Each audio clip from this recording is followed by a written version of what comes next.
नमस्कार, धनश्री किचनमध्ये तुमच्या सर्वांचं स्वागत आहे। कसे आहात सगळे? मजेत ना? आज आपण शिरोळ्याची भाजी बनवणार आहोत। त्यासाठी मी इथे ह्या वरच्या शिऱ्या काढून घेतलेल्या आहेत आणि ह्याचे असे काप केलेले आहेत। तेल तापायला ठेवलंय। कांदा टोमॅटो घेतले आपण चिरून। कढीपत्ता टाकून घेऊया आपण।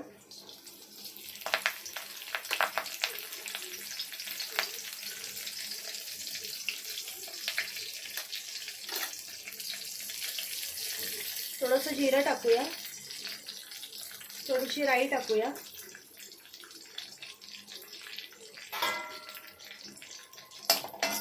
कढीपत्ता डायरेक्ट तोंडावर उडत असेल तर असं ताट धरलं तरी चालतं। कांदा टाकून चांगला लाल करून घ्यायचा आहे।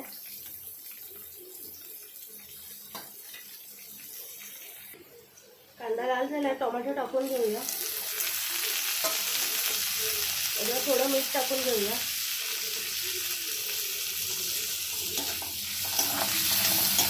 टोमॅटोवर मीठ टाकलं की तो पटकन शिजतो।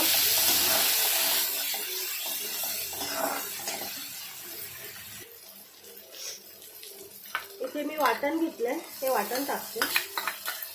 कांदा खोबरं आलं लसूण हे भाजून मिक्सरला लावले आणि थोडी त्यात कोथिंबीर टाकली आहे।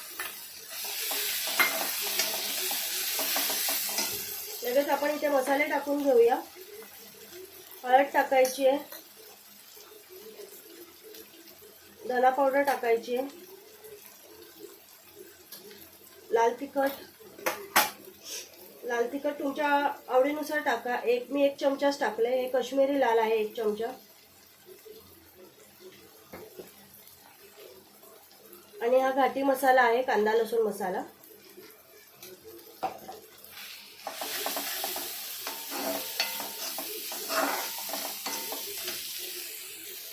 इथे 2 चमचा मी शेंगदाण्याचं कूट टाकणार आहे।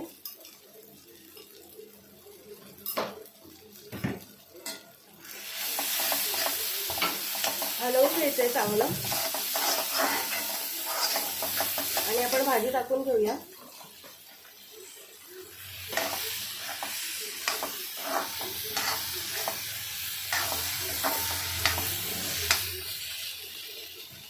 थोडंसं पाणी टाकून घेऊया।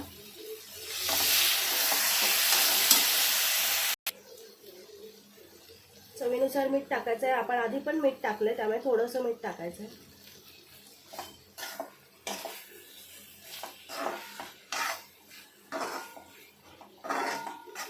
आणि ह्याच्यात जास्त पाणी नाही टाकायचंय।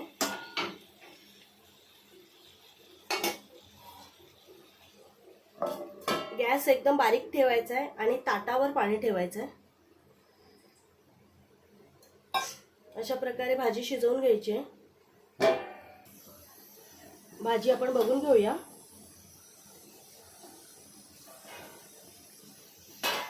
बघू शकता आपण पाणी अगदी थोडं टाकलेलं, पण हे ताटावर जे आपण पाणी ठेवतो त्याच्याने खाली भाजीला पाणी सुटतं। आणि ही भाजी वाफेवरच शिजवायची, तरच तिला खरी चव येते।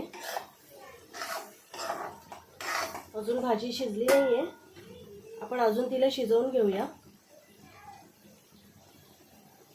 ताटातलं जर पाणी संपलं असेल तर त्याच्यात परत टाकायचंय। माझं पाणी अजून आहे।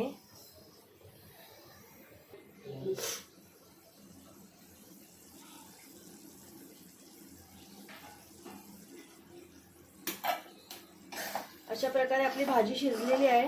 त्याच्यात पाणी किती झाले तुम्ही बघू शकता, पाणी न टाकता। आता आपण थोडी कोथिंबीर टाकून घेऊया।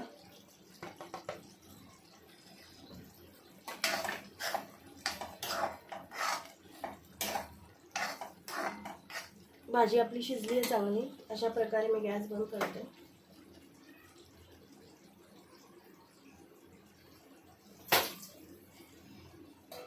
भाजी आवडली असेल तर नक्की लाईक करा, शेअर करा, सबस्क्राईब करा आणि करून बघा। खूप छान लागते। चपाती भात कशाबरोबर पण तुम्ही खाऊ शकता, भाकरीबरोबर पण खूप छान लागते। बाय।